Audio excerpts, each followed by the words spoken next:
Bonjour, bonjour et merci d'être avec nous ce matin. Donc, ravi ainsi que toute l'équipe de vous accompagner jusqu'à 9h30 dans votre magazine Bonjour d'Algérie. Et cette matinée, nous aurons l'occasion d'aller à la rencontre du Sahara. Oui, le Sahara à travers les différentes civilisations et cultures qui ont justement permis d'avoir tout un héritage dont on parlera ce matin, depuis le premier outil justement lithique jusqu'à l'avènement de l'Antiquité. Nous en parlerons à l'occasion d'une conférence que donnera très prochainement le 11 de ce mois en cours. Farid Lahariz, il est chercheur au CNRPH, il est aussi spécialiste pour tout ce qui relève de la préhistoire. Donc on va justement aller très loin avec lui, on va retourner 6000 ans en arrière. Alors en parlant de culture justement, nous aurons l'occasion de retrouver nos amis Yazid Mahiddine ainsi que Jawdet Gessouma, donc Yazid Mahiddine qui nous parle de la culture universelle en général, de ses coups de cœur et de ses coups de gueule, et puis Jawdet Gessouma qui va nous emmener jusqu'à Tunis à l'occasion de la tenue d'un salon du livre et auquel il a participé personnellement, mais aussi une pléiade d'auteurs algériens puisqu'il est question des bonnes feuilles dans sa rubrique. Aujourd'hui, Jawdet Gessouma nous fera aussi découvrir tout un pan du patrimoine littéraire. Et puis, Mariam Oussaïd, quant à elle, nous permettra aussi de connaître les vertus des plantes, comme d'accoutumé. Riyad Belkhadim, pour sa part, nous donnera un compte-rendu sportif, notamment pour ce qui relève de ce CAN des U17, donc des moins de 17 ans. Donc CAN, qui dit CAN, dit Coupe d'Afrique des Nations des moins de 17 ans qui se tient à Alger depuis déjà quelques jours. Donc compte-rendu de la journée d'hier et puis le programme d'aujourd'hui avec Riyad Belkhadim. Aujourd'hui, nous ouvrirons aussi un volet santé avec notamment le professeur Wahiba Amhis, coordinatrice du comité d'experts chargé de la prévention et des infections associées aux soins. Donc ça relève bien sûr du ministère de la Santé et c'est à l'occasion de la journée mondiale de l'hygiène des mains qu'on en parle ce matin. Donc on va rappeler l'importance de l'hygiène des mains et bien sûr son impact sur notre santé. Et en parlant justement d'impact sur la santé, la psychologie aussi joue un grand rôle et c'est à cette occasion qu'Aïda Mechri s'exprimera à travers une thématique liée à l'accompagnement d'un profil jeune qui vit justement une crise d'adolescence à la veille d'un examen très important. Nous parlons bien sûr de BEF ou BEM et bien sûr on va découvrir avec elle les outils d'accompagnement de cette frange de la société un peu fragile, on dira. Donc voilà, on a pour coutume de commencer l'émission avec un point météo. On ne va pas déroger à cette tradition puisque Amel Laribi est déjà bien installé pour vous donner les nouvelles du ciel. Et c'est parti.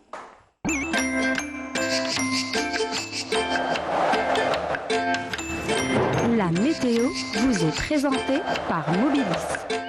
Mobilis, معاً نصنع المستقبل. Bonjour Amel. Bonjour Nadia. Ça va? Ça va, merci. En forme? Oui, ça va, ça peut aller. Alhamdoulilah. Alhamdoulilah. Bientôt les congés. Ah oui, pour certains. Certains pensent déjà. En fait, c'est le temps qui est trompeur. Oui. Quand on sent autant de chaleur, autant de. On pense aux oui, vacances. quand on voit le beau temps, on a Oui. tout de suite, comme ça, on rêvasse. On pense Oui. à nos On pense prochaines à la vacances, mer, la mer, les entre montagnes. autres. Voilà, tout à fait. Donc voilà, on n'y est pas encore. On peut rêver encore. Mais on peut rêver. Oui. Le rêve est permis.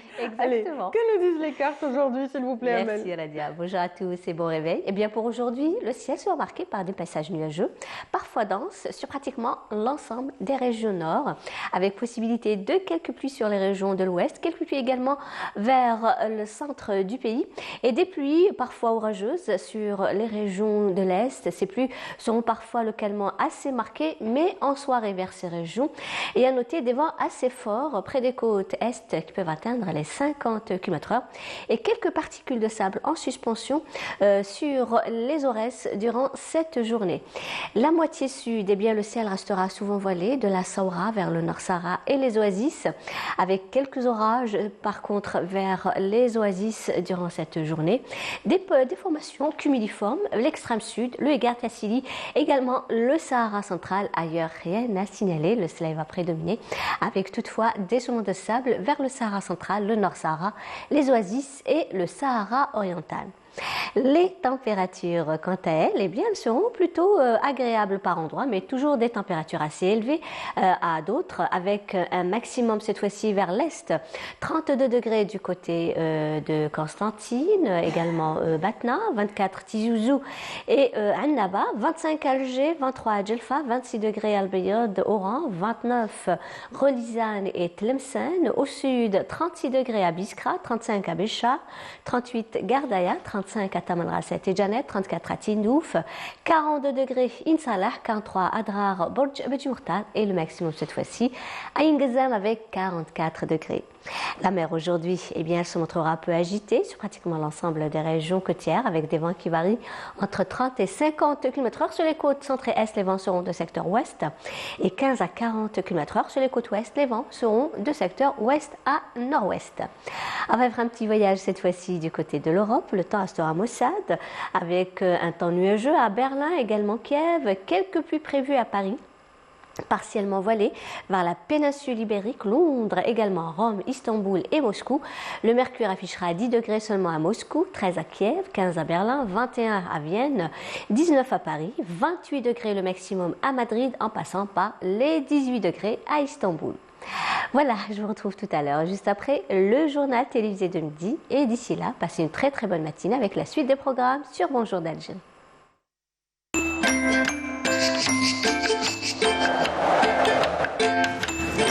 La météo vous est présentée par Mobilis. موبيليس معا نصنع المستقبل. Et oui, on a un petit peu voyagé avec la météo. On va continuer de voyager, comme le disait à l'instant Amel, avec tout un programme qui nous emmènera droit vers le sud et puis après on reviendra au nord et ainsi de suite. Voilà, merci. Une escale. Merci beaucoup. En tout cas, on vous souhaite aussi de passer une excellente journée, Amel. Excellente journée, Radia. À très vite, à demain déjà. Ouais, à demain, ouais. Très bien. Ça Et passe pour vite, ceux hein. qui suivent Canal Algérie, c'est à midi que vous la retrouverez, Amel. Voilà. Merci. Donc en tout cas, voilà, on parlait de voyage. Encore un voyage musical tout de suite avec des voix qui nous viennent justement du nord de l'Algérie. Il s'agit du collectif des artistes de Neit Issi qui reprennent de si belle manière les chansons qu'on a tous fredonnées étant enfants, celle d'Idir, Allah yarhamou.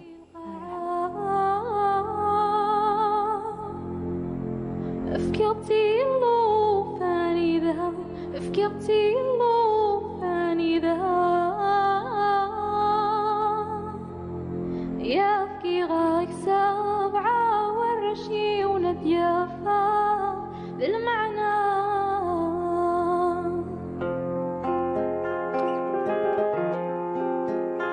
الصندوق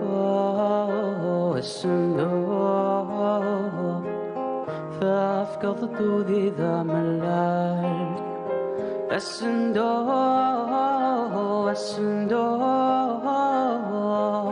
يا كنان تشرف وقال يا كنان تشرف وقال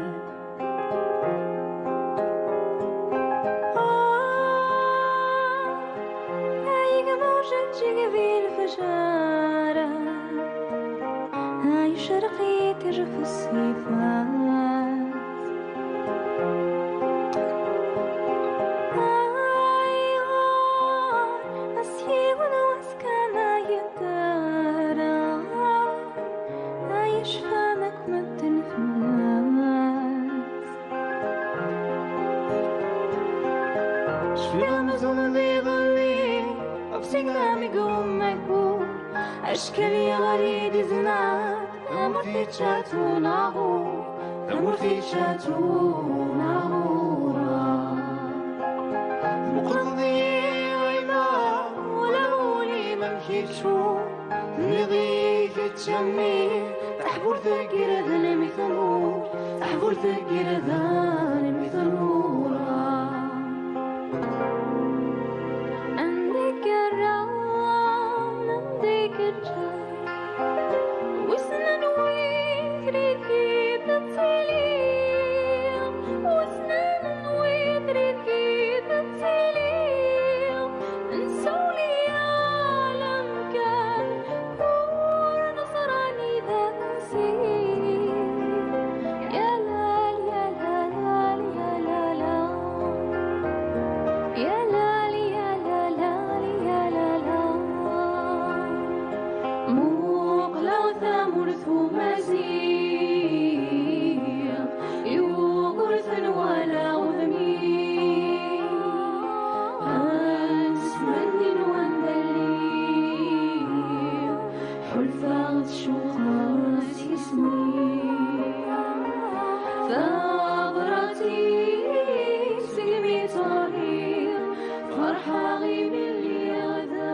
déjà, on s'était habitué à ces belles voix qui reprennent bien cet héritage d'Idir Allah yarhamou. Donc voilà, un petit voyage au cœur de la Kabylie. Bonjour Aïda Mechri, Bonjour, ça va? bonjour Radia, une très belle chanson. Oui, douce. oui, On ça va commencer- adoucit, Voilà, hein. voilà. Ah On oui, va oui. aborder notre thématique voilà, Tout en avec douceur. zen On va attitude. continuer, on va continuer sur la lancée, donc Très avec bien. vous, Aïda Mechri. On va parler de ces jeunes adolescents, voilà, l'adolescence et son avènement surtout. Moi, je crois qu'on va aborder la crise d'adolescence. Oui, un voilà. un tout petit peu, voilà. La montée là de colère et de conflits, et puis voilà, les moments difficiles dans des périodes voilà, qui frôlent les périodes des examens, périodes décisives pour le travail, pour la continuité de tout ce qui peut être belle construction chez les ados. Voilà, c'est vrai que la crise d'adolescence voile toute lucidité, ne permet pas tellement de se concentrer sur l'essentiel. Et qu'est-ce qui fait qu'on a tant de mal justement à se concentrer? Alors, je ne sais pas comment je vais te proposer une phrase. Allez, on peut englober revenir le en tout. arrière, hein, si Voilà. vous voulez. Il faut que je trouve quand même une réponse, une phrase très simple. On Il y peut a- y il y a répondre pas- plus il y a tard, pas- hein, c'est pas regarde, grave. Il y a pas, je crois que c'est chez nous un tout petit peu. On a quand même l'impression, comme adultes, parents, professionnels, hein, on cherche un peu tout ce qui est fluide, simple, homogène, la vie en rose. Hein. Il n'y a pas, voilà, on va dire le minimum, tout ce qui peut être soucis, inquiétudes, angoisses, difficultés, tout ça. On a comme l'impression qu'il faut qu'on jette tout ça pour qu'on puisse juste, voilà, dire qu'on a des beaux enfants, qui travaillent bien et qui sont excellents, tout ça. Mais je crois que dans la construction de cette personnalité, chez les ados, chez les enfants, il y a une période et un cycle là où ils sont plus enfants. Ils nous dictent un tout petit peu, ils nous demandent de les considérer, de travailler avec eux comme des adultes. Mais pour En fait, nous, c'est un peu complexe. C'est la phase transitoire, vous voulez C'est dire. la phase ouais. transitoire, mais pour nous, c'est un peu paradoxal, parce que pour nous, ça reste encore des enfants, ils sont petits. Ne serait-ce que dans la forme, ils sont tout petits, hein, et ils ont toujours Oui, les la joues croissance bien est en gonflées. cours. En général, l'adolescence, c'est entre quel âge voilà, c'est entre quelle période Avant, c'était à partir de 12 ans qu'on pouvait bien sortir de l'enfance pour qu'on puisse parler de ça. Mais vous savez que les dernières années, là maintenant, ça a reculé un tout petit peu et on peut retrouver des petits qui sont vraiment très autonomes, qui ont la parole, qui ont cette force de pouvoir se positionner, qui ont tous les critères et les signes pour parler d'adolescence. Et c'est pour ça qu'on peut dire une adolescence précoce. Là où ils ont l'image du corps, une mèche par là, une attitude, voilà, une voix qui est un peu plus aiguë, même s'il est encore petit, mais il a la force de dire à ses parents plus grave non, ou plus aigu? Plus grave. plus grave, Vous oui. savez, pour les garçons, c'est plutôt ça. Mais aussi, il a la force de dire non, je vais pas m'arrêter face à ces écrans, je ne veux pas sortir, je ne mange pas ça, je suis pas d'accord, je viens pas avec vous. Ça commence à changer.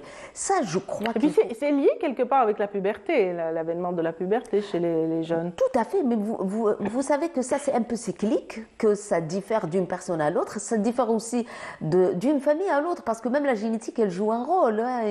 Il y en a ceux qui grandissent rapidement, on a des adolescentes petites fillettes qui donnent vraiment le profil de jeunes filles très matures, mais dans leur mental et puis dans leur comportement, elle n'a que 10 ans, elle joue encore avec sa poupée et elle est là en train de courir dans la cour avec les voisins et peut-être avec les petits-enfants. Je crois qu'il faut qu'on puisse vraiment travailler un tout petit peu l'importance de ce cycle de vie chez les ados, chez ces jeunes enfants, parce que vous savez que dans les textes de loi, il n'y a pas d'adolescence.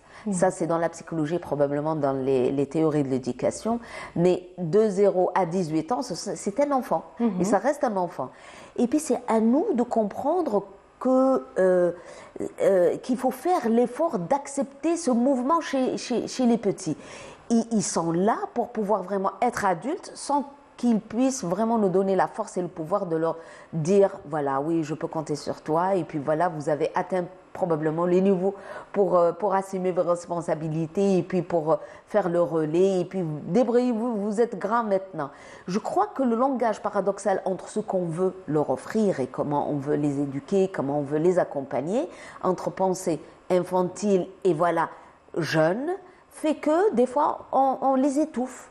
on les respecte un peu moins, on les secoue un peu plus fort, va réviser, voilà, tu es en train de gâcher. Et là, on peut juger, placer des phrases qui peuvent être très dures, on peut les secouer et ça peut vraiment nuire à un bon développement. Bon développement, ça veut dire quoi? Ça veut dire qu'il faut l'accompagner, l'écouter, accompagner ses émotions qui débordent. C'est des sentiments d'échec, d'amour, de tristesse, de colère. Et ils sont là à vivre des choses extrêmement intenses. Et c'est à nous de les accompagner pour leur expliquer que c'est un peu normal, pour leur expliquer qu'il ne faut pas perdre confiance, pour leur expliquer qu'il faut vraiment travailler cette estime de soi de l'intérieur. Même s'ils ne sont pas beaux, même s'ils ne sont pas forts, même s'ils ne sont pas les meilleurs, mais ils ont quelque chose qui donne cette estime de soi et cette force de l'intérieur. Et ça, c'est à nous de le faire. Absolument. J'ai une question quand même à vous poser, Aïda. Est-ce que tous les enfants sont concernés par cette crise d'adolescence? Il me semble que certains passent le cap facilement, plus facilement que d'autres. Quelle est belle ta question, parce que est-ce que tous les enfants sont concernés? Moi, je vais te répondre. La crise vraiment, est-ce Voilà. que tout enfant passe par cette crise, ou est-ce qu'il y a certains passages qui se font naturellement? Le passage se fait naturellement, ça on le voit chez les familles traditionnelles, là où les règles sont bien structurées, chez les enfants qui vont glisser avec un appui là où c'est équilibré. Mais est-ce que tous les enfants sont concernés? Ça, je crois que c'est une bonne réflexion. Pourquoi? Parce que moi, je m'inquiète si un enfant ne fait pas ce passage. Vous savez, il y en a beaucoup des adultes. On a les profils de ces adultes qui sont très timides, réservés, qui sont très infantiles dans leur monde, très carrés, on va dire, qui n'ont pas la force de rebondir, de dire, de partager. Ils n'ont pas ce goût social, ils n'ont pas cette intelligence, ils n'ont pas ce lien d'amitié. Comment ils ont perdu tout ça? Ben, je crois qu'ils n'ont pas eu la chance de vivre justement cette force, de pouvoir, et ces moments de crise, parce qu'il n'y a pas la crise, c'est nous, pendant qu'on était étudiants, pour nous c'était un tout petit peu conflictuel. Gérer un moment de crise, c'est dangereux, c'est grave, mais on a su après, dans les livres et l'accompagnement des profs, que non, c'était les meilleurs moments pour pouvoir bouger les choses, une personnalité. Et puis bouger les choses. Si on veut vraiment changer, ben ça vient d'un conflit. Même dans le couple, vous savez très bien qu'on dit si deux s'entendent très bien, c'est que l'appui il est sur l'un. Voilà, très bien. Mais vous savez, quand ça clash, c'est dans ces moments-là où les choses bougent.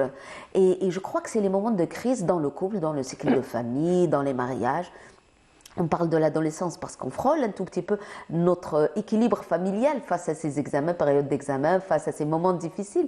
Mais il y a des périodes là où c'est un peu critique, dans les conflits conjugaux, dans les conflits familiaux, dans les soucis, dans les petits problèmes. Je crois que le moment de crise, quand il s'approche, il ne faut pas s'affoler, il faut juste voir de près et saisir l'occasion pour pouvoir vraiment retravailler les choses et trouver cette parole. Moi, le meilleur appui qu'on puisse leur offrir durant cette période d'examen, c'est quoi? C'est écouter. On va terminer là-dessus. On écoute sans qu'il y ait débordement d'émotions. Écouter, respecter, les accompagner et puis détecter de près qu'est-ce qui cloche. Troubles d'apprentissage, c'est chez les écoles, chez les maîtres, est-ce que c'est chez lui par rapport à son estime de soi? Est-ce que, par exemple, c'est un moment là où il déborde un tout petit peu, il a besoin que quelqu'un le cadre et l'accompagne? Je crois que dans cette écoute, c'est notre patience qui va nous permettre de découvrir par quelle porte on va prendre le court chemin pour apaiser un peu leur douleur. Et puis un enfant en crise, c'est un enfant en souffrance. Et puis c'est là où il faut écouter cette souffrance pour lui donner le remède qu'il faut. Merci Aïda Mechri, merci à tous ceux, toutes les mamans, tous les papas qui nous suivent ce matin. On vous dit bonne chance, parce que voilà, la période d'examen approche. Tout à fait. Voilà, et j'espère que tout se fera dans la sérénité pour vos enfants. On leur souhaite bonne chance pour cette période d'examen. Merci infiniment. Merci à vous, Radia. Et à très vite. À très vite. À très vite. Mesdames, Messieurs, un point de sport dans un moment avec Riyad Belkhadim, c'est après ceci. Coming back, it's a fact, girl, you're gone.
Et Riyad Belkhadim s'y est bien installé pour nous donner justement le résumé de l'actualité sportive qui trône actuellement. Il s'agit du foot qui est roi, notamment dans les stades d'Alger, Annaba et Constantine, c'est bien ça? Bonjour Nadia. Bonjour. Bah oui, je suis là. Moi, je vous admire parce que si c'était pas la Coupe d'Afrique des Nations, je me réveillerais jamais aussitôt. Mais oui, je suis là et on va parler aujourd'hui d'un groupe qui concerne l'Algérie parce que les qualifiés du groupe B en croisée vont affronter ceux qui se sont qualifiés au groupe A, dans le groupe A, c'est-à-dire le Sénégal et l'Algérie. Très bien. Pour ceux qui viennent de prendre le train en marche, on parle bien sûr de la Coupe d'Afrique des Nations des moins de 17 ans qui est en cours. Donc on vient de boucler le premier tour. En tout cas pour les deux premiers groupes. Aujourd'hui ce sera le groupe C. Pour les deux premiers groupes, le groupe A et le groupe B, c'est terminé.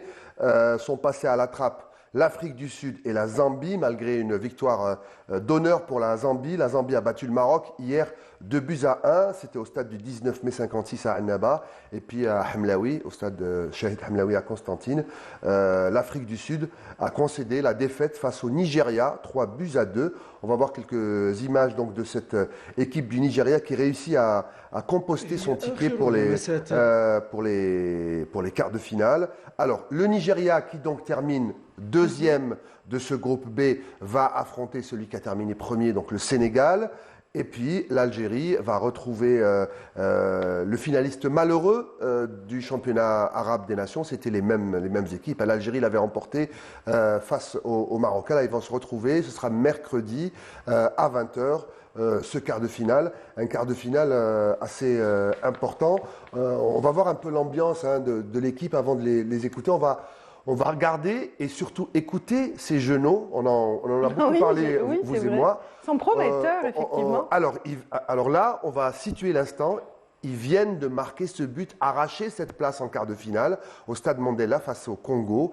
Ils rentrent à Sidi Moussa et la joie, il y a une décompression, il y a une joie enfantine et tout ça est récolté par le micro de Wassila Batiche. On va écouter.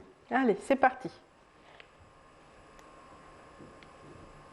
Le temps que les images, on va recaler tout ça, cette ambiance, mais en fait, le quart de finale, pourquoi il est important? L'objectif, il y a deux objectifs. Remporter le tournoi, bien évidemment, mais il est compliqué parce qu'il y a de gros morceaux. Il y a le Nigeria, il y a le Sénégal qui nous a donc mis un méchant 3-0. Mais surtout une place en Coupe du Monde. Et pour ça, il faut aller en demi-finale. C'est-à-dire que le quart de finale qui arrive est une vraie finale pour ces jeunes de moins de 17 ans. C'est peut-être le match le plus important du tournoi pour eux, parce qu'ils rêvent d'aller en Coupe du Monde. C'était prévu au Pérou. C'est leur ticket d'entrée pour cette coupe. Pour l'élite, bien sûr, pour jouer contre les meilleurs du monde. C'était le Pérou qui devait organiser cette Coupe du Monde. La FIFA lui a retiré la compétition. On attend le futur organisateur de cette Coupe du Monde, donc on ne sait pas où est-ce que ça sera. Mais en tout cas, jouer une Coupe du Monde pour ses enfants, pour ses presque adultes, c'est le rêve. Le rêve. Et ils en parlent dans les interviews? On va écouter. On va écouter.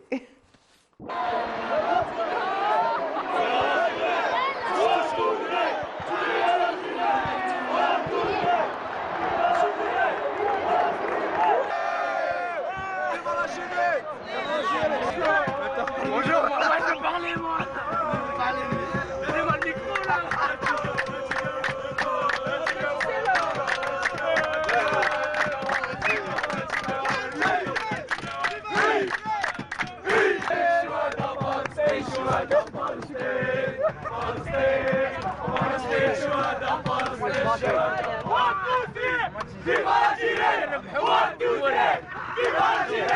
Ça a toujours été. Ça a toujours été mon rêve, franchement, ça a toujours été mon rêve. Franchement, voilà, c'est pas donné à tout le monde d'être algérien, voilà. C'est une très très très grande fierté, voilà, de représenter l'Algérie, de porter le numéro 8. Soulagé, on est très content de cette qualification. On est bien content de cette qualification, ça nous a fait du bien. Merci le héros. C'est une fierté immense. Lina, les parents تاعنا, الشعب الجزائري, les rendre fiers, les rendre heureux, les voir heureux. Alhamdoulilah ya Rabbi. Aujourd'hui, on a accédé au quart de finale et Inch'Allah la Coupe du Monde. Inch'Allah la Coupe du Monde, c'est l'objectif maintenant. On doit rester en famille et on a un match important, c'est une finale pour nous. Parce qu'un billet à la qualification à la Coupe du Monde, c'est juste une fois dans une vie. Et on va tout faire, on va donner notre vie pour ce billet. الحمد لله يا ربي حققنا التأهل اللي هو أهم شيء، لكن الفرحة لن تكمل بعد حتى بعد تأهل كأس العالم. يعني من الآن يعني تفكيره في المباراة القادمة يعني من الآن.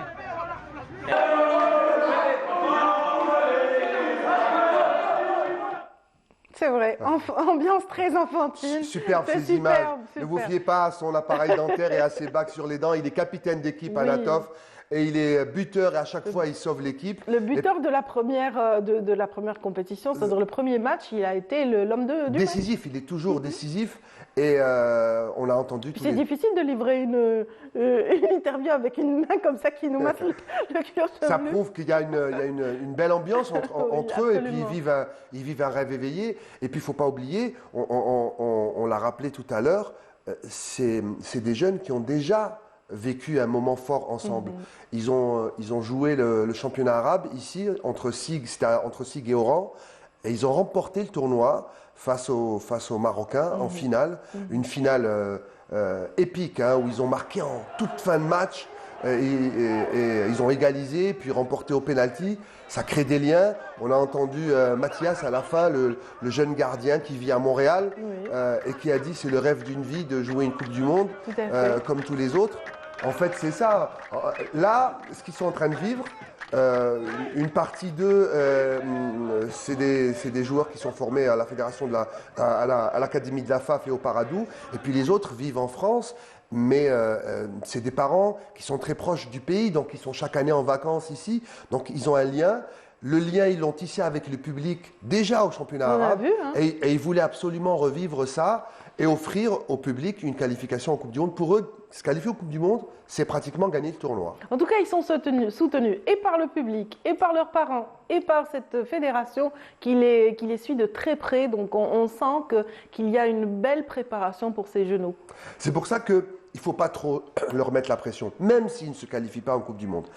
Dans l'émission Weekend Sport que je présente le jeudi, il y a avec moi nos consultants, Djilali Touzi, Ahmed Laribi et également Badrou Belhadjouja, qui est d'ailleurs un éducateur, il est professeur de sport, ancien président de la Fédération d'athlétisme, qui me disait ça n'existe pas la compétition chez les jeunes, c'est quand on est adulte. C'est comme dans certains pays où on ne donne pas de notation à l'école. Il n'y a pas de 12, de 13 pour qu'il n'y ait pas de choc psychologique pour les enfants. On ne doit pas les choquer. La compétition, c'est trop tôt pour eux.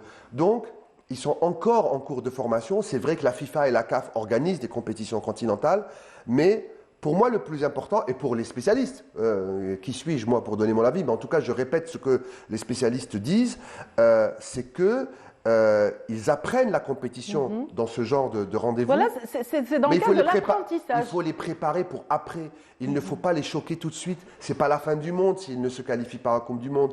Ils seront U18 l'année prochaine. Ils joueront une autre CAN U18 au Yaraiha. Et puis, si jamais il y a 20% de cette équipe qui deviennent de grands joueurs en équipe nationale, je pense que le produit et le travail de la FAF sera une réussite. Absolument, donc c'est une préparation quelque part, ces matchs et ces tournois majeurs pour ces jeunes des moins de 17 ans, ça leur permet surtout de gérer un petit peu le stress d'un match. Eux apprennent et notre fédération aussi apprend. On peut apprendre de nos voisins, nos pays africains.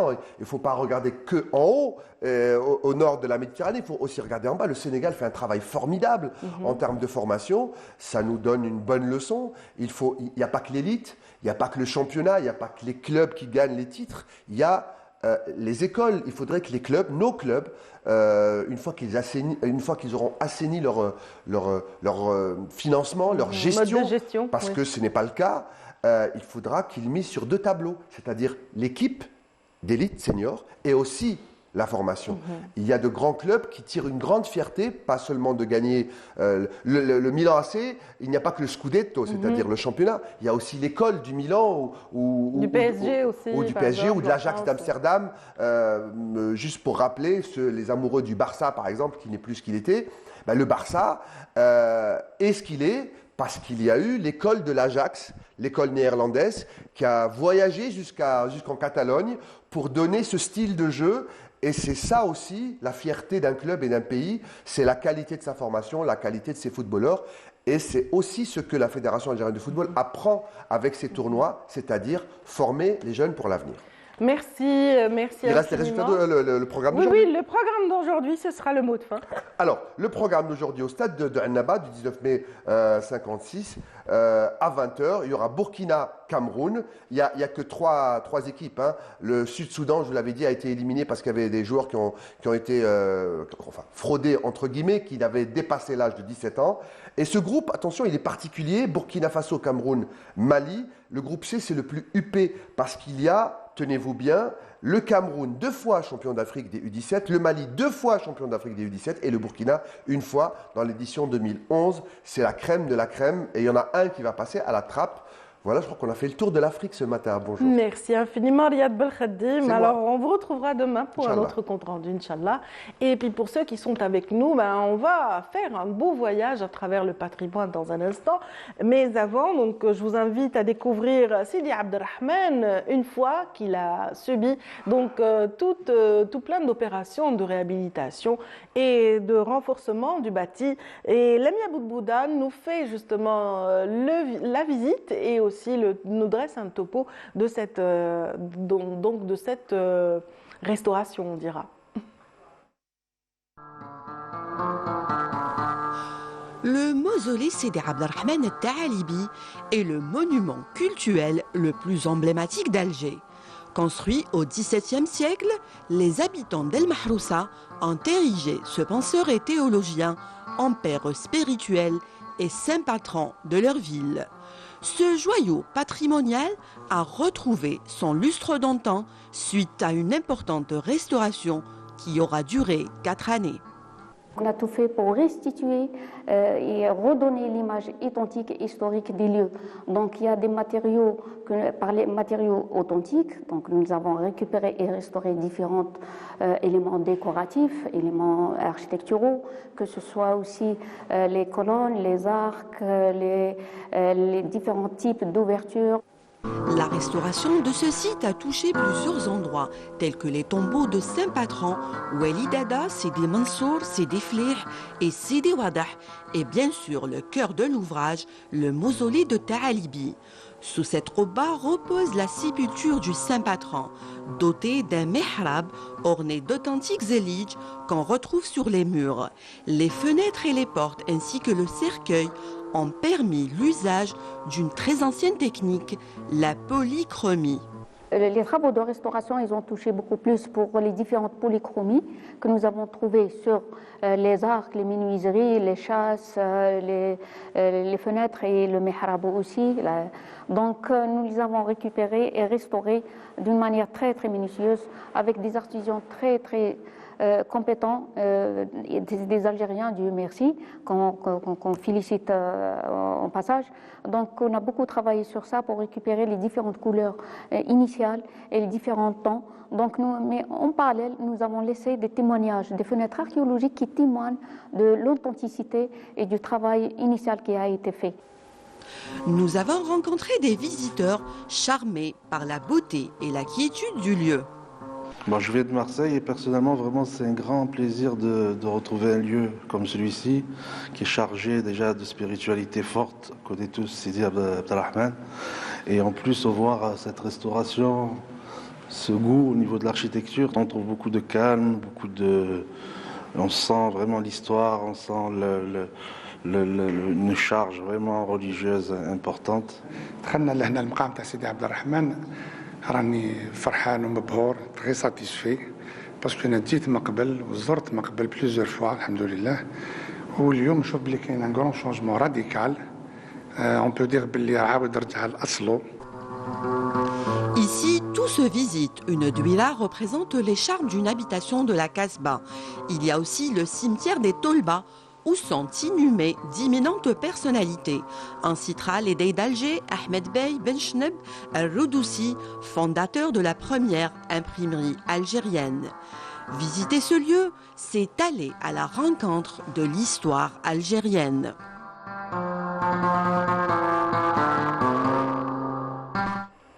Voilà, après cette visite de ce temple du savoir, ce temple aussi qui est un très bel héritage donc cultuel, très visité et très prisé par les habitants d'Alger. Donc nous allons ouvrir une page santé avec notre invité qui vient de s'installer. C'est en l'occurrence le professeur Wahiba Amhis, coordinatrice. Bienvenue. Merci. Vous êtes coordinatrice du comité d'experts chargé de la prévention et des infections associées aux soins, n'est-ce pas? Donc une structure qui est affiliée au ministère de la Santé. De la Santé, oui. Très bien. Donc votre rôle, vraiment, on l'a bien senti pendant la période de la pandémie. Vous étiez vraiment sur tous les fronts pour expliquer aux personnes donc atteintes, aux personnes qui redoutaient cette Covid-19, la manière donc d'éviter ou de prévenir. Donc d'abord le soin passe d'abord par l'hygiène. Tout à fait. Tout à fait. Merci pour l'invitation. Donc si je suis là aujourd'hui, c'est parce que nous allons célébrer la journée mondiale de l'hygiène des mains. Et vous savez que l'Algérie a signé la charte de l'OMS en 2013, ce qui fait que tous les ans, le 5 mai, les hôpitaux sont invités à célébrer cette journée. Comment la célébrer? Eh bien, en organisant des portes ouvertes, en invitant les citoyens à essayer de voir comment on fait l'hygiène des mains, quel est l'intérêt, quel est l'impact de l'hygiène des mains sur la santé en général, par des conférences, par des affiches, par des supports de communication. Voilà, par tous les supports de communication comme aujourd'hui ce qu'on est en train de faire. Donc c'est l'hygiène des mains, c'est quelque chose, c'est un acte qui a une importance extraordinaire. Souvent, on ne se rend pas compte de l'importance de ce geste et de cet acte, d'avoir les mains propres, qui a un impact sur la santé de l'individu dans la vie courante et à l'hôpital. Bien sûr, à l'hôpital, on insiste beaucoup plus parce que à l'hôpital on intervient par rapport aux soins du patient et donc là on met en exergue. C'est le premier acte, le premier geste qui précède le soin. Tout à fait, c'est le premier acte qui, comme vous dites, précède le soin. Absolument, donc l'hygiène des mains c'est important. Nous sommes un pays musulman et c'est vrai que c'est aussi dans l'héritage musulman cette hygiène d'abord qui passe par les ablutions, quelles qu'elles soient, passe d'abord par le nettoyage et l'hygiène des mains. Tout à fait. On a cette culture donc de l'islam qui veut que l'hygiène c'est quand même un principe fondamental de notre religion. Seulement, on a tendance à oublier, on a tendance à négliger. D'où l'intérêt d'en parler souvent, tout le temps, à tous les niveaux, dans les écoles, les universités, les administrations. Partout, on doit parler de cette hygiène des mains et ça doit devenir presque un réflexe. Absolument. Pour rester encore dans ce contexte de religieux et de cet héritage musulman, c'est vrai que même le fait de se laver les mains avant de consommer une nourriture, c'est-à-dire on doit se laver les mains avant les repas déjà. Absolument. En tant que musulman. Absolument. Et on se lave les mains à chaque fois que nécessaire. Ça veut dire que avant de manger, après être passé par exemple au sanitaire, avant de cuisiner, après avoir cuisiné, avant de toucher une viande par exemple dans la cuisine, après s'être coiffé, avant de se toucher le visage, avant de absolument quotidiennement et dans toutes les dans la vie de tous les jours. Moi, je voudrais insister sur un point. Parce que maintenant, il y a beaucoup d'hospitalisation à domicile. Et donc, il y a des parents qui font des soins à leurs parents. Et à ce moment-là, il faudrait qu'ils soient très vigilants. Ce n'est pas parce qu'ils ne sont pas à l'hôpital qu'ils sont, ils n'ont pas besoin de se laver les mains. Non, ils doivent avoir le même comportement qu'à l'hôpital. Un soin, c'est un soin et il faut absolument le sécuriser, ce soin. Absolument. Comment le sécuriser? C'est en se lavant les mains avant de toucher notre parent patient et après l'avoir touché. D'accord, et bien sûr, les gestes de désinfection aussi. Tout à fait. Donc l'usage de produits à base d'alcool sont recommandés. Tout à fait. Et alors la solution hydroalcoolique, vous faites bien d'en parler, parce que ça a augmenté l'observance de cette hygiène des mains. Jusqu'en 1995, dans tous les pays développés, c'était essentiellement le lavage des mains, c'est-à-dire eau, savon, le maximum de fois possible, mais ça restait un petit peu contraignant dans le sens où il fallait trouver un point d'eau, il fallait trouver du savon, du papier, etc. Et puis grâce à Didier Pittet, qui est un infectiologue suisse de Genève, qui en 1995 a fait une étude et il a comparé le lavage des mains avec la friction, la solution hydroalcoolique, et il s'est rendu compte que l'observance avait augmenté. Pourquoi? Parce que l'accessibilité du produit, la disponibilité du produit et la rapidité dans l'exécution de la friction. Si par exemple le lavage des mains, je parle à l'hôpital, lavage des mains ça demande 1 minute 30, le temps de se laver, de se sécher, etc. Avec la friction hydroalcoolique, ça demande 30 secondes.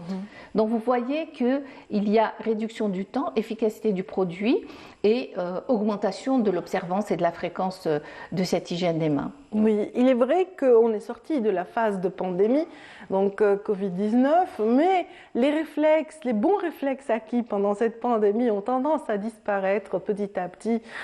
Qu'en pensez-vous, professeur Amhis? Malheureusement, ce constat, on le fait tous, hein, et c'est bien dommage parce qu'on était bien parti sur de bonnes habitudes, de précautions, de sécurité des soins, etc. Et puis là, même dans la vie de tous les jours, hein, les gens avaient leur solution hydroalcoolique à la maison, c'était devenu quelque chose de tout à fait naturel dans les familles algériennes.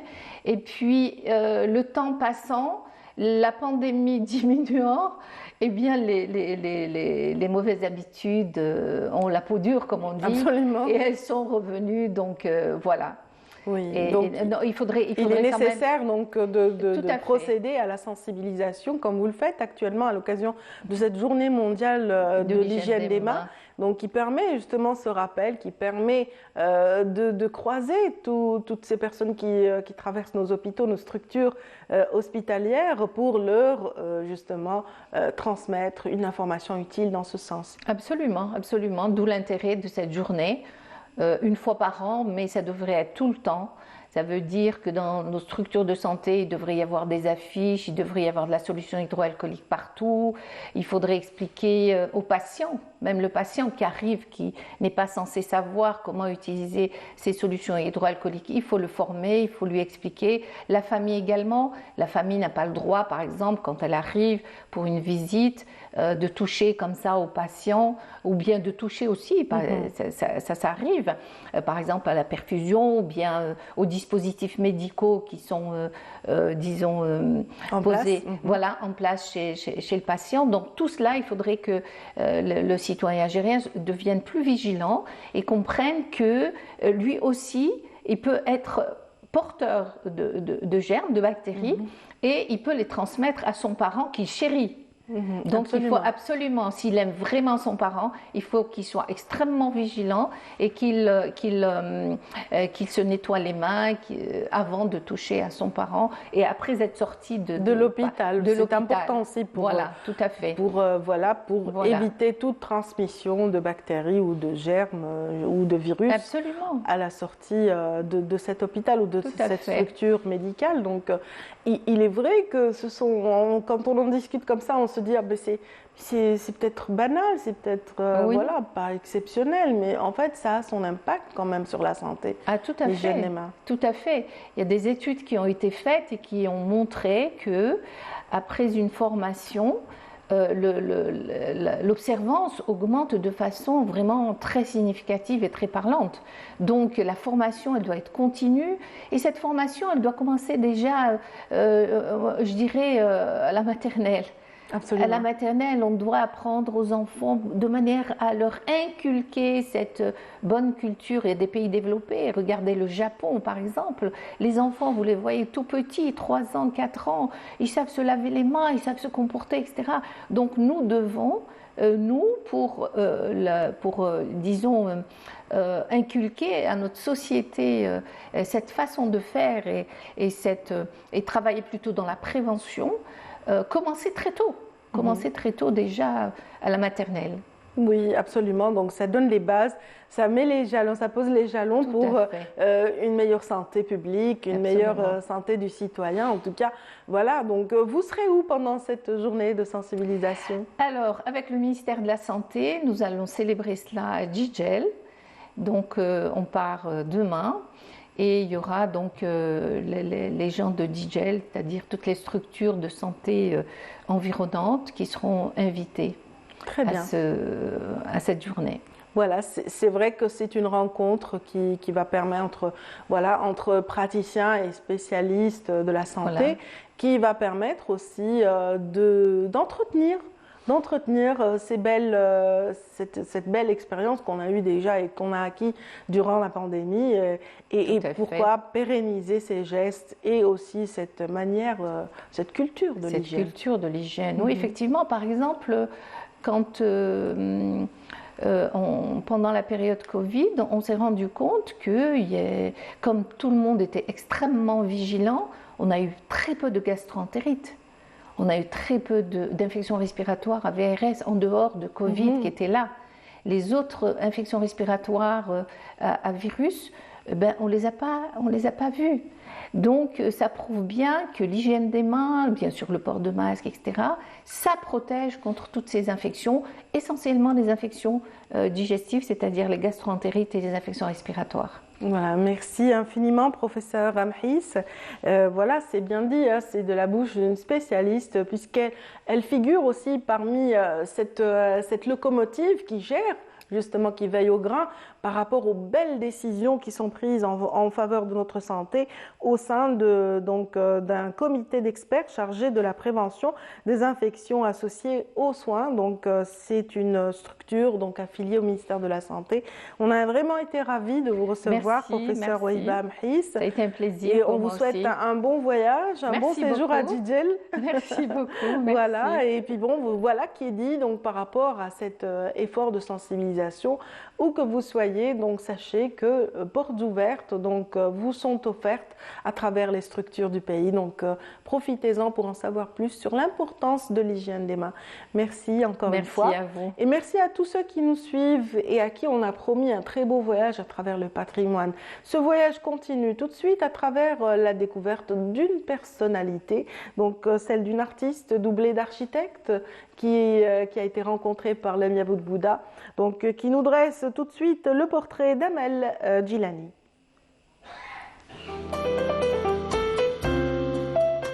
Des portraits de femmes au regard mystérieux et qui semblent sortis d'un songe. Ce sont les œuvres d'Amel Djilani qui, avec une palette chaude et colorée, traduit toute la beauté et la délicatesse de la femme, mais aussi son combat. La femme, c'est le beau, hein. En général, dans l'art, la femme, c'est le beau, c'est le sublime. Je prends beaucoup de risques à choisir mes couleurs. C'est des couleurs que je veux à la base, que je veux au départ fortes, éclatantes, très expressives. Et donc, à la base, c'est vrai que je prends beaucoup de couleurs, beaucoup de risques à utiliser ces couleurs sans toutefois la garantie du résultat. La maîtrise des formes et des proportions, l'artiste la doit à son métier d'architecte. L'architecture reste une source d'inspiration grâce à laquelle l'artiste a trouvé un style singulier. L'architecture pour moi, c'est la mère de tous les arts. C'est-à-dire, c'est la base, vraiment. Ça aide beaucoup. Un architecte, il a déjà un terrain favorable, une base où il a appris à dessiner, à maîtriser un peu les proportions, à avoir une contemplation, une observation un peu plus développée que d'autres. Neshwa, un tableau qui raconte une période heureuse qu'a vécue l'artiste. Neshwa, j'ai voulu exprimer des petits moments de vie, des petits moments merveilleux comme ça, pour s'agir surtout à l'époque de l'enfance. Et je pense que ce tableau plein de couleurs et plein de petites scènes de l'enfance, je pense que ça me rappelle, ça remonte un peu mes souvenirs d'enfance. D'autres artistes ont inspiré les œuvres d'Amel Gilani. En citera Van Gogh, Gustav Klimt et Faiza Marni.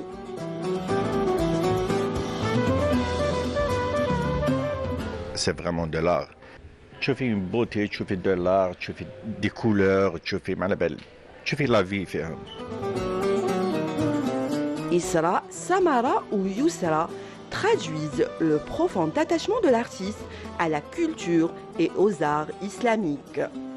Les formes, ça doit être un peu en réponse à mes appels intérieurs qui s'imprègnent un peu dans la culture de la civilisation musulmane en général. Je ne vais pas dire la arabo-musulmane spécialement, non, parce qu'il y a aussi du perse, de l'andalou, il y avait une grande diversité. Et c'est cette richesse, justement, dans cette civilisation, il y a énormément de richesse qui me permet d'avoir un chemin d'exploration beaucoup plus diversifié, beaucoup plus ponctué de beaucoup de choses. Voilà. Pour l'instant, c'est mon appartenance culturelle de la civilisation musulmane. Alors, si vous êtes à la recherche de l'émotion et de l'originalité, c'est l'exposition à visiter jusqu'au 1er juin à l'hôtel Sofitel d'Alger.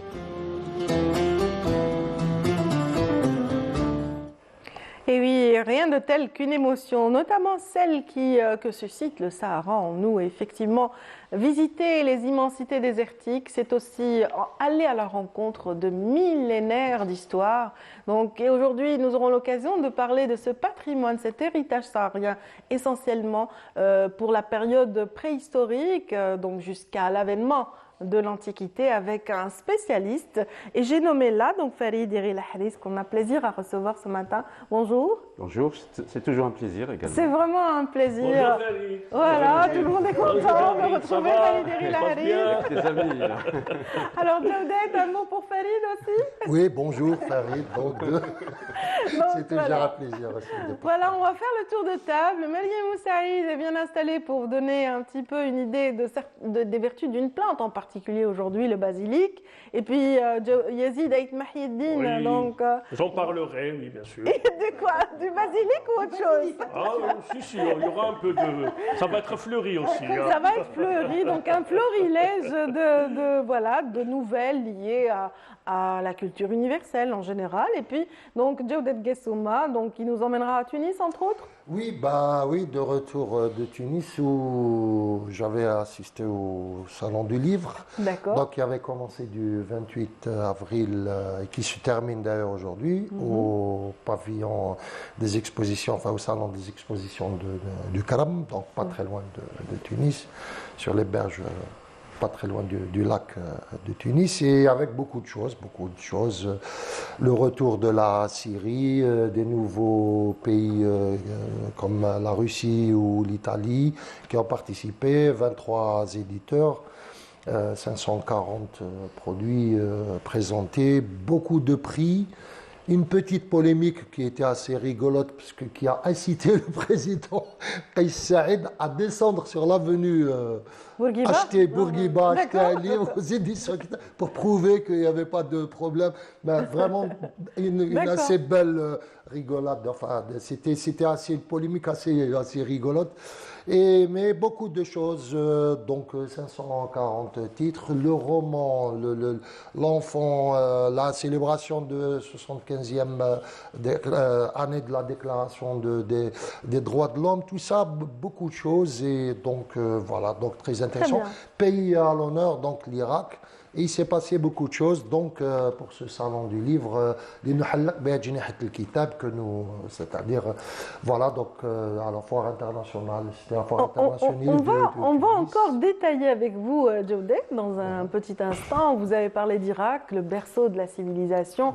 Nous la aussi. 37e édition. Oui, absolument. Avec Iril Hriz, ici présent, nous allons parler d'un des berceaux de l'humanité, l'Algérie aussi. Donc, puisque voilà, on a une histoire qui remonte à des millénaires et pour preuve, bien sûr, tout cet héritage que recèle le sud algérien, le Sahara en l'occurrence. Tout à fait. L'Afrique est le berceau de l'humanité et l'Algérie a participé à ce berceau. Elle constitue l'un des principaux foyers, surtout après les dernières découvertes en 2018 du côté de Sétif, qui a fait remonter le temps jusqu'à 2,4 millions d'années, du premier outil que l'homme préhistorique a façonné, utilisé, puis abandonné.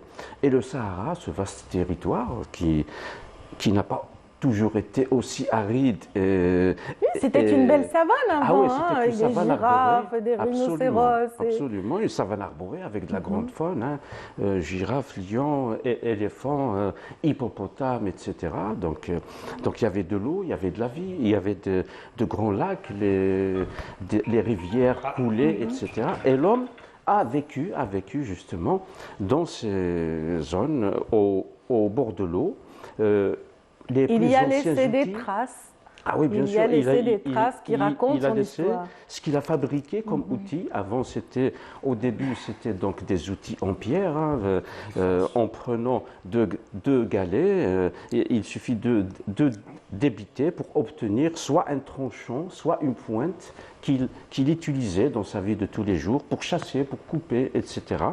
Et les plus anciens remontent à plus de 1 million d'années au Sahara. Donc, l'homme vivait de chasse et de cueillette au début, il était prédateur et il suivait donc le gibier qu'il chassait pour subvenir à ses besoins alimentaires. Jusqu'à environ 10 000 ans, donc il est resté chasseur-cueilleur, mais à partir de 10 000 ans, il y a eu une révolution sociale, économique, industrielle, entre guillemets, tout ça. Artistique aussi, parce qu'il y a eu des vernissages, il y a eu des vernissages, je doute pas. J'en doute, mais bon. Il y avait des vernissages aussi. Il y avait des artistes avec un feu de camp et des danses. Ah oui, plein de gravures et de peintures qui nous a léguées, qui sont là sur les parois rocheuses. Donc, il y a 10 000 ans, il a changé de mode de vie. Donc, de prédateur, il est devenu producteur. Comment? C'est avec l'élevage des animaux et la pratique de l'agriculture. Donc, ça s'est produit il y a environ 10 000 ans. Et il y a de nouveaux outils, de nouveaux instruments qu'il a inventés, comme la poterie par exemple, ce récipient en terre cuite, où il peut emmagasiner de l'eau, de la nourriture, avec lequel il peut faire cuire, etc. Et l'un des foyers d'invention de poterie au monde, de céramique au monde, il y a la Mésopotamie, justement, l'Irak et la Syrie, du côté de l'Irak et de la Syrie actuelle, et la Hagar et le Tassili.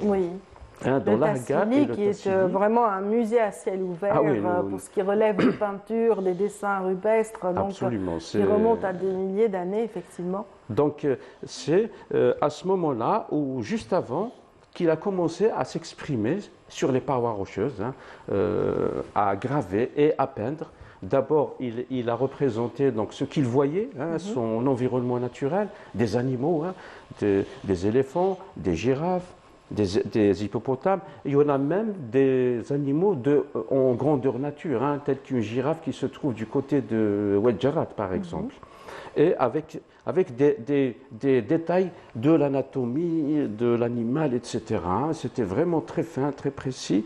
C'est pas cet artiste qui a été voir cette girafe dans la savane, en bas, au sud, et puis qui est revenu pour la représenter. Donc ces animaux étaient là. Et puis il a représenté aussi des scènes de chasse, hein. Donc toujours gravure, Des scènes de peinture. vie, des scènes de chasse. Des scènes de la vie quotidienne. Ah oui, des grands concerts de tous les musique jours. également, pour chaque Ashura, par exemple, avec la Sbiba, qui avait des sorties d'albums comme ça aussi. Ah oui, si. D'ailleurs, même dans l'art rupestre, il y a un Non, personnage. c'est beaucoup plus tard. hein. Oui, c'est bien plus tard. Mais ouais. bon, mais l'expression, les réjouissances populaires, tout ça ouais, existait si. quand même. Ça n'est-ce pas, existait bien sûr parce que oui. En fait, il y avait voilà, la notion du sacré était liée à la danse. Il y avait une intention artistique parce que l'homme du néolithique, c'est le nouvel âge de pierre où ils se sont sédentarisés.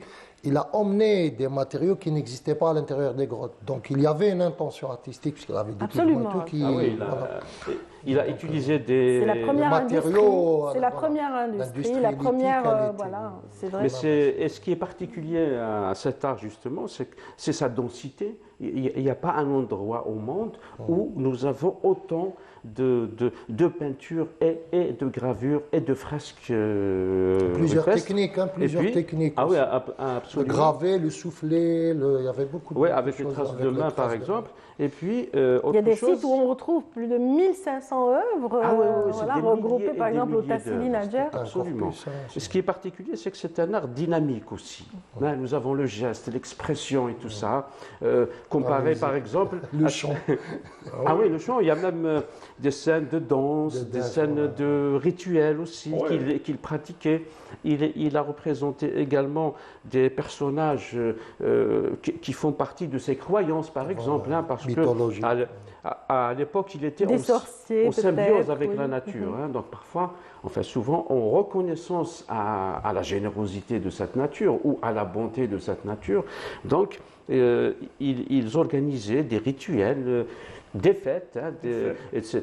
Et il y a un personnage qui peut représenter le dieu pluie, le dieu soleil, les forces de cette nature, les divinités de la nature.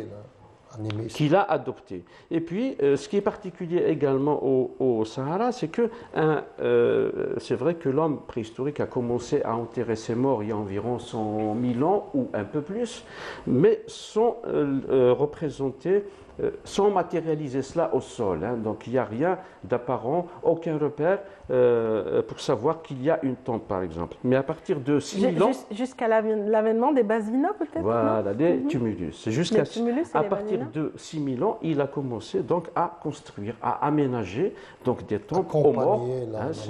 Donc au sol, nous avons plusieurs formes et plusieurs dimensions. Ça dépend des périodes et ça dépend aussi parfois du statut du personnage dans le groupe. Avec ses attributs, et ces tumulus et ces basinas, etc., représentent les prémices de l'architecture funéraire. Et puis, d'ailleurs, comme construction, nous avons ce qui nous reste, c'est le monument de Tinhinan, par exemple, oui, qui est plus récent, bien sûr, dans le temps. Il remonte au IVe siècle. Et c'est une construction en pierre fortifiée sur une colline où on a enterré à un moment donné, justement, Tinhinan avec tout son mobilier funéraire, etc. Merci Farid Lahriz parce qu'il nous a... Dassine, hein. D'accord. Dassine. J'ai une fille maintenant qui s'appelle Dassine. Ah oui, c'est vrai. Bah oui. Toutes mes félicitations, Yazid. Voilà. Et Dassine, Dassine, si vous permettez, Dassine Weltima, c'est une poétesse et une joueuse d'Imzet qui était contemporaine de Moussa Agemstan, la Ménocale. Et c'était une grande... quand Dassine jouait de l'Imzet quelque part, tous les Touaregs, tous ceux qui aiment écouter l'Imzet et la poésie qui va avec, etc., viennent pour l'écouter, quitte à faire 400 km, par exemple, de chemin pour venir écouter Dassine. Oui. Ah, voilà. Et ils viendront en tout cas nombreux vous écouter prochainement, donc le 11 mai, vous serez à Tipaza pour raconter justement l'histoire et tout ce bel héritage qu'on peut retrouver dans l'immense Sahara algérien, effectivement. Donc ce sera à Tipaza, on peut citer le lieu. Donc c'est l'école supérieure de conservation des biens culturels de Tipaza qui accueillera cette conférence, n'est-ce pas ? Donc il y aura des images et des récits. Ah oui, bien évidemment. On ne peut pas raconter la préhistoire et l'archéologie sont des images, sont des... Non, mais c'était pas mal, on a voyagé avec vous. De toute façon, à chaque fois qu'on vous rencontre, on se rappelle ce très beau festival, je ne sais pas si vous y avez assisté, le Festival des Arts de la Gare, dont vous avez été commissaire, et vous avez aussi donc, été à la tête du parc de la Gare, tout à fait. Donc vous étiez un des responsables qui ont travaillé donc, à la préservation du patrimoine et de l'héritage saharien. Il était pratiquement à la planète Mars. C'est une autre planète, effectivement. Des paysages lunaires incroyables. Absolument. Voilà. Absolument. Donc on revient à la planète Terre. Alors on termine vraiment avec Joe. D'abord Jaudet, voilà, Jaudet, on continue, on retourne à Tunis. On va atterrir donc à la cité de la culture de Tunis. Absolument. Et là, on est dans une période contemporaine. Entre le 26 et le 27 avril donc 2023, après un petit passage au salon donc, du livre de Tunis, on s'est un peu intéressé avec tous les résultats de ce que vous racontez vous, mais là nous aujourd'hui, tout cet héritage pour penser c'est quoi l'art contemporain aujourd'hui, dans quelle pensée dans la pratique de l'art contemporain au Maghreb. Donc il y avait plusieurs pays du Maghreb représentés. Et donc, toute une réflexion autour de ça. Philosophie, esthétique, histoire de l'art, avec beaucoup de spécialistes, animés par la philosophe Rachida Triki. Donc, nous avons discuté autour de ces choses-là et aussi du vivre ensemble. C'est-à-dire comment avoir aujourd'hui une pratique, parce qu'en ce moment, justement, la thématique un peu récurrente ces jours-ci, depuis quelques mois, c'est le patrimoine et le vivre ensemble aussi. Hein. Donc, il y a eu des journées d'études. Et puis le 27, une journée d'études consacrée à la critique d'art, cinéma, littéraire, tout ça, avec un aréopage de personnages quand même assez connus. Donc, et puis là, je suis venu avec trois livres très intéressants. L'un de M. Fethi Triki, qui est professeur émérite à l'université de Tunis, Akhlaqiyat al-Aish al-Mushtarak, qui aura bientôt une traduction, donc ce sera la déontologie du vivre, l'éthique plutôt du vivre ensemble, donc édité par la chaire de la CESCO du vivre ensemble. Aussi, donc, M. Fethi Triki est professeur émérite à l'université de Tunis. Il a une chaire de la CESCO pour la réflexion dans le vivre ensemble, et il a aussi une chaire de l'UNESCO de la philosophie, en philosophie du monde arabe. Donc c'est aussi un membre Dar al-Hikma à Tunis, et Fethi Triki, petit scoop, est enseigné. C'est un philosophe qui a enseigné dans les universités de philosophie en Algérie. Donc c'est vraiment une référence. Et puis aussi deux livres de Madame Rachida Triki, qui est professeure émérite de philosophie et d'esthétique à l'université de Tunis, qui nous a donc donné deux livres, Al-Fann wa Ashkal al-Sultan, c'est-à-dire l'art et les différents pouvoirs, c'est-à-dire comment il a été utilisé, propagande, toutes ces choses-là, comment l'art a accompagné les grands mouvements sociaux, les grands mouvements révolutionnaires et tout. Donc c'est très référencé sur Gilles Deleuze, Roland Barthes, Sartre, les grandes références, un peu Foucault, un peu. Donc on attend la traduction avec impatience. Et c'est bon. Et donc, une très bonne réflexion sur cet art un peu, entre la forme et le pouvoir, très, très intéressant. Et puis, Sora wa Rehanatiha, toujours de Madame Rachida Triki, qui est aussi donc philosophe et esthéticienne. Elle a un peu été en rupture de banc, elle a rejoint le monde de l'esthétique. Peut-être que c'était plus amusant, plus inspiré. Et donc, Sora wa Rehanatiha, c'est-à-dire l'image et ses défis, avec vraiment aujourd'hui, elle fait une introspection philosophique, vraiment avec très étudiée, très documentée sur l'image et ses défis, sur les fake news, la notion du réseau social, parce qu'elle est vraiment très actuelle dans son propos. Et c'était très intéressant. Donc, elle parle de cette nouvelle esthétique du réseau social, des fake news, de la manière dont ça a été géré dans ce qu'on appelle les printemps arabes. Tout ça, toutes ces choses-là, comment ça a été utilisé, manipulé, pas dans le mauvais sens. Et puis, elle parle de résilience, de cette image qui est positive, qui sert la cause humaine, la dimension humaine, la dimension philosophique, esthétique. Donc, très intéressant à découvrir. Normalement, on attend... Ce qui est intéressant, c'est surtout cet espace d'échange. Et puis, l'espace d'échange à la Cité de la Culture, voilà, qu'on voit, qui est vraiment un espace dynamique. Vous parliez d'art dynamique tout à l'heure, au néolithique. Et donc là, la correspondance, elle est toute faite vraiment...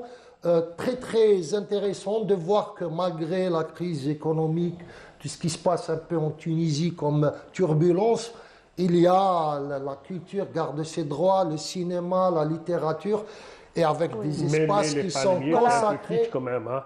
En tout cas, mais la déambulation est très intéressante avec la cinémathèque, le théâtre et tout. Donc, il y a beaucoup de choses qui vont se faire entre l'Algérie et la Tunisie au niveau en de citant l'histoire. l'Algérie, justement, Djaoudet Guessouma, vous avez participé à ces débats en enrichissant justement avec la vision algérienne et cet art algérien qui a évolué sur fond de crise. Oui, et ils sont très au courant de ce qui se passe en Algérie sur beaucoup de choses.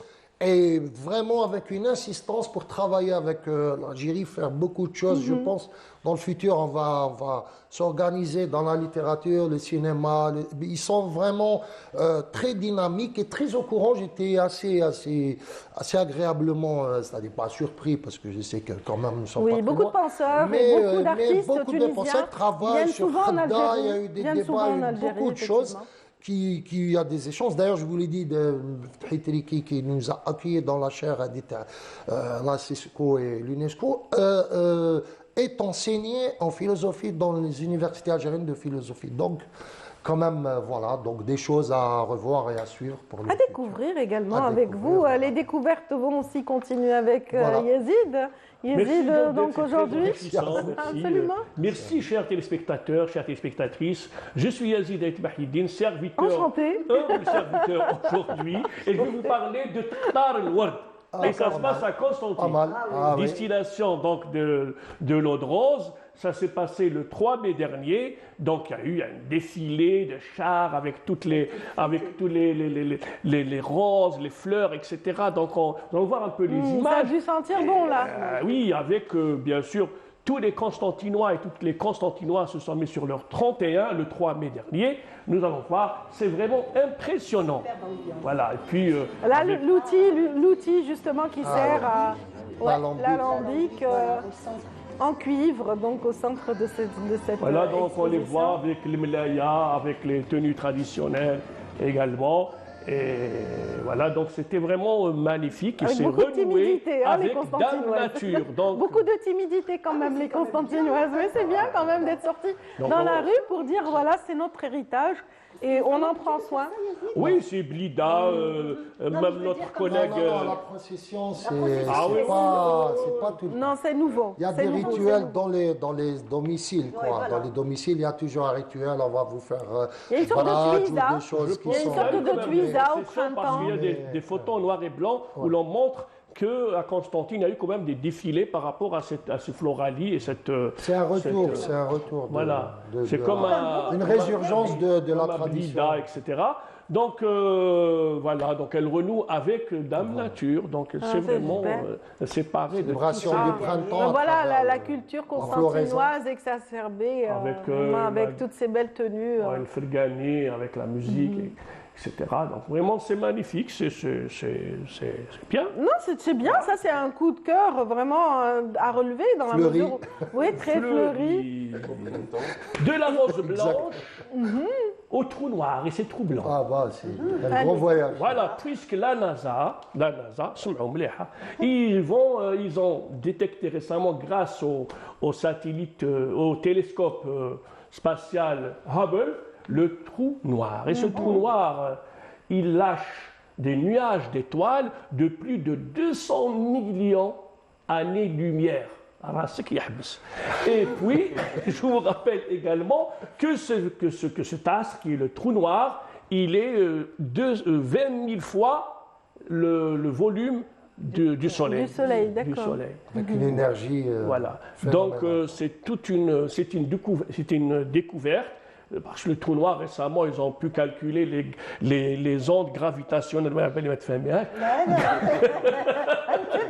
Ils ont été mesurés récemment, je pense il y a 10 ans, mais c'est magnifique puisque je suis un peu les informations de la NASA par rapport à ces informations concernant le trou noir. Il est dans notre système? Oui, il est dans notre système. Le trou noir, en fait, c'est là l'énigme de la création de la Terre. C'est l'énigme, c'est ça l'essentiel. Donc la plupart c'est une découverte astronomique à l'échelle, enfin vraiment dans le domaine des recherches, c'est la formation number one. Et puis maintenant autour à Ain Sfara ou à Naama où il y a un colloque national sur l'écriture féminine. Donc grâce à l'association de Safia Kittou, qui porte le nom de donc il y a tout un travail sur le mar'a ou le kitaba في الجنوب الغربي. Donc il y a un travail sur ça. Ce qui est bien, c'est que Safia Kittou, pour rester dans le trou noir, a beaucoup écrit de nouvelles qui étaient consacrées vraiment au spatial, à l'astronomie, au martien. Elle a fait des nouvelles sur les martiens et tout. Oui, donc il y a eu cette association qui est très active du côté des Ain Sfara, puisque donc demain il y aura le colloque se déplacera de la maison de la culture Ahmed Chami vers la maison de la culture à Ain Sfara pour discuter donc de cette dimension qui est l'écriture féminine dans la région du sud-ouest. Je voulais aussi rester dans la littérature, puisqu'on peut par exemple trouver un beau livre, un livre très intéressant, c'est les échanges épistolaires entre Ghassan Kanavani, le célèbre écrivain palestinien assassiné par le Mossad, avec Rada Esseman, qui est une grande chroniqueuse et syrienne, qui est connue par ses œuvres. Donc si vous voulez lire ce livre, il suffit de faire bookleaks.com, Kitab, donc vous pouvez retrouver ce livre en forme PDF et pour pouvoir le lire. Le lire et le découvrir. Et pour terminer, donc il y a 3 grandes expositions actuellement. Celle de notre ami Boubkar Hamsi et Saïd El-Jama, ainsi que Jahida Houadef. Donc nous allons voir quelques images. Ça c'est Saïd El-Jama au niveau de la galerie Racine.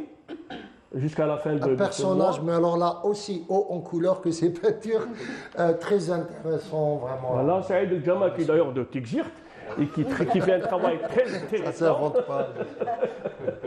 Et puis Boubkar Hamsi qui est à la Centre culturel algérien à Paris, qui expose aussi sur son enfance en Kabylie. Donc nous allons voir aussi ce grand moment. Et puis à la galerie Zoua Art Abeb Zoua, il y a la grande Jahida Houadef. Qui a aussi, qui en marge justement de son exposition, puis une expo qu'on avait citée juste avant, un récital de poésie extraordinaire hier. Donc j'ai essayé de choisir juste quelques œuvres accompagnées d'une musique. On va écouter. Nous allons écouter. Voilà. Qui نكون معاك. Ça c'est le jama. Ah, ça bloque. عندها un procédé bizarre. Avec quoi il peinture, des fumants. Il m'a raconté. Et tout ce qui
Donc on a vu l'expo donc, de la Galerie Racine, puis il y a l'expo Centre culturel algérien à Paris de Boubacar Hamsi, et puis Jahida Wadef.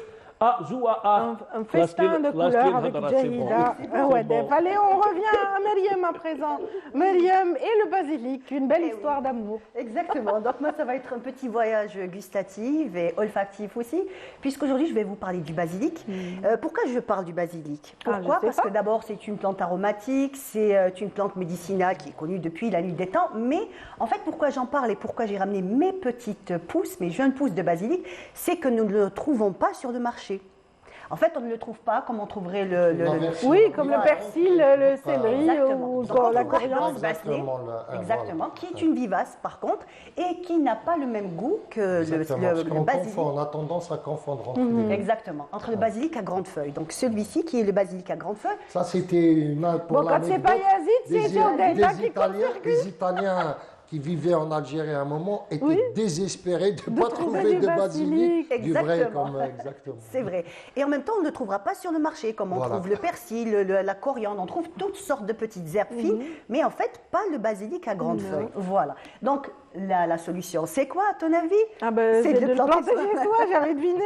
Voilà. En fait, c'est ce que je fais pour tous les amoureux de cuisine italienne, donc pour les gens qui aiment le pesto, on peut le faire soi-même, on peut le planter, c'est facile à faire et c'est surtout la saison, c'est pour ça que j'en parle. Donc, où récupérer les graines? Alors, où récupérer les graines? On va juste tout simplement en pépinière. La première année, on ira en pépinière, on achètera un petit sac de graines, bon, ça coûte dans les 150 dinars.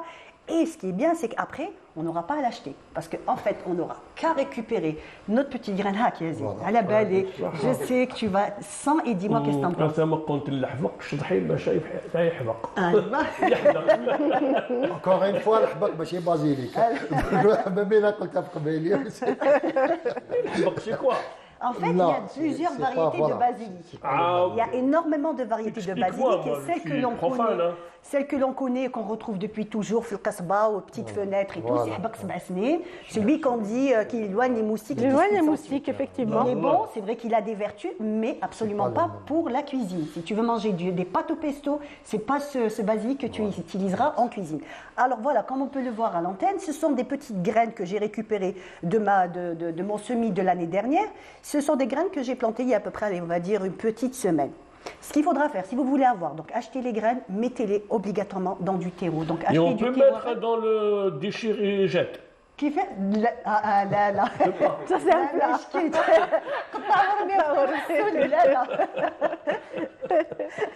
Déchire et jette. Deuxième nom, c'est H-Pois. Donc pas besoin de mettre dans l'eau au préalable, donc directement dans la terre. En fait, directement, vous allez trouver les graines sont toutes petites. Pardon, vous avez dit dans le thé. Dans le terreau. Ah, dans le terreau. Du terreau. Donc, achetez du terreau, mettre votre petit terreau, mettre les graines au-dessus, ne pas rajouter de la terre. Très, très important. Vous aurez juste à les mettre au-dessus. Bien entendu, pas arroser, mais plutôt brumiser. Donc, utiliser son brumisateur. Et on peut couvrir. Si c'est à l'abri à la maison, il n'y a pas de vent, on ne couvre pas, mais s'il y a un peu de courant d'air ou quelque chose comme ça, on va couvrir avec un petit sac en plastique. De toute façon, pour la germination, la plante n'a pas besoin de lumière, on le sait. On pourra même la mettre dans un endroit sombre. Quand les tiges vont commencer à sortir, à partir de là, elles auront besoin de lumière. Là, on les mettra devant une source de lumière. Au bout on va dire 3 semaines, une fois qu'elles auront 3-4 cm, ce qu'on fera, c'est qu'on va éclaircir notre semis. On mettra dans des pots. Après, on peut mettre sur le balcon, puisque les températures sont, on va dire, sont bonnes en ce moment. La chaleur est là, la luminosité, tout est là. Et vous pourrez le cultiver, en fait, profiter du basilic pendant tout l'été, jusqu'au mois d'octobre, novembre, puisque quand même il fait assez chaud. Et là, ce qu'on fera, c'est qu'on récupérera nos graines et on les ressemera l'année d'après.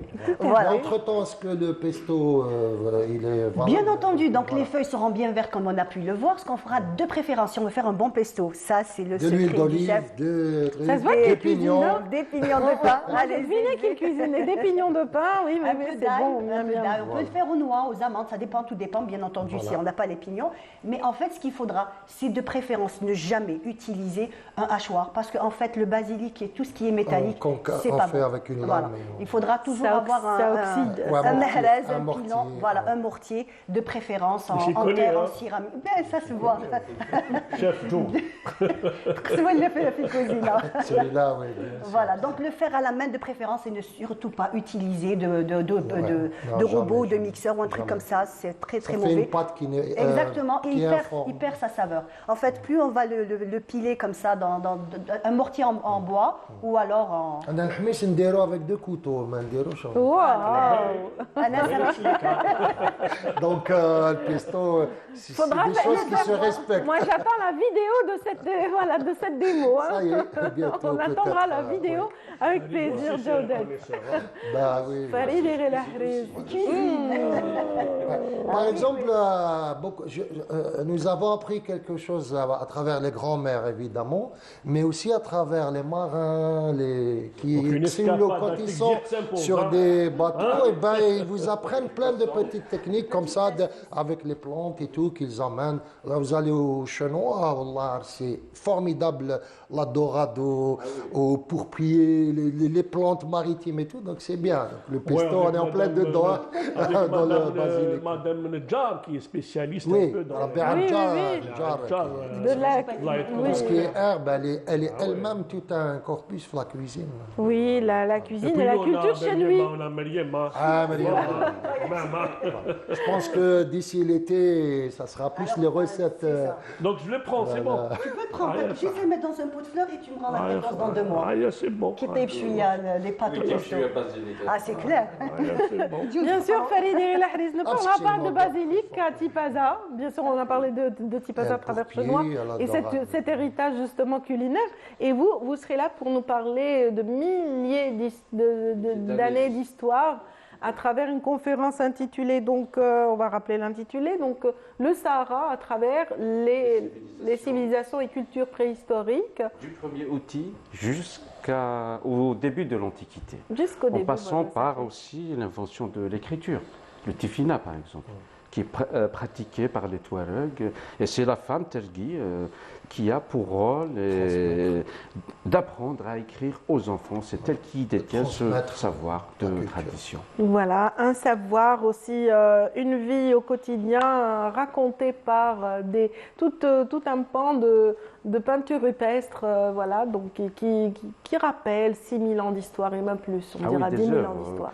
Des œuvres extraordinaires d'ailleurs. Parfois, c'est vrai que quand on les voit, parce qu'on a vu autre chose, il y a la Renaissance, enfin, je parle de nous, hein, des contemporains, on n'accorde pas beaucoup d'importance justement à cet artiste. Là, mais quand on est devant cette fresque, avec tous les détails qui sont représentés, et puis ce message qu'il veut nous transmettre, on revient en arrière et on essaye de l'imaginer faire. Absolument, en tout cas, c'est sûr que l'imagination sera permise avec le public qui viendra vous rejoindre le 11 mai prochain, donc à l'école supérieure de conservation des biens culturels de Tipaza. C'est à partir de quelle heure? À 10h. À 10h, Farid Eril-Ahriz, spécialiste en préhistoire et chercheur au CNRPH, sera votre hôte à l'occasion de cette conférence. Merci pour ceux qui étaient avec nous, merci aux amis qui m'ont accompagné ce matin. Et puis bon, rendez-vous est pris demain pour les mêmes heures, donc 8h, 9h30 pour l'actualité en matinée. Merci infiniment et bonne journée à tous.